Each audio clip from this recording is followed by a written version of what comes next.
Hey, what's up guys? Today we're going to go over summing a table in AngularJS. So it's going to be a pretty quick tutorial because I already have the filter for it. So let's go and check it out.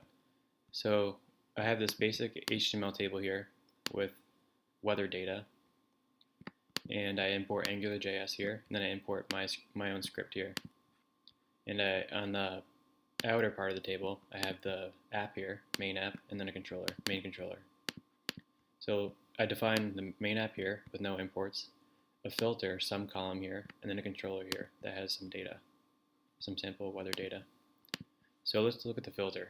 So the filter it gets a data set, so the full array of objects, and then a string of which column to sum.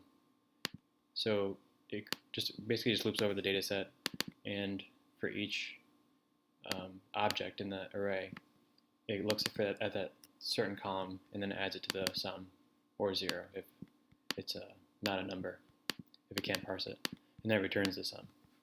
So let's go try this out. So let's add a foot to this table quick and add totals and call span 3, so it takes up the day, temp, and description.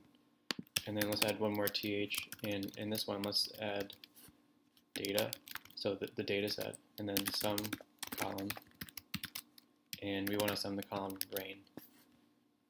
So let's go back to our file here in our browser, and we can see that it summed the column. So it's a pretty simple way to just sum columns in a table with AngularJS. And say you wanted to sum like a row or something, you could do the same kind of thing.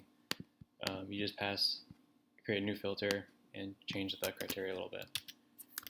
Or if you wanted to sum, if you have a bunch of data, like a bunch of columns here, and then you want to have like a sum in the corner over here, you could do that too. So there's a lot you could do. You just have to adjust it a little bit. So I'll put this filter in the description for you to try out. Thanks guys.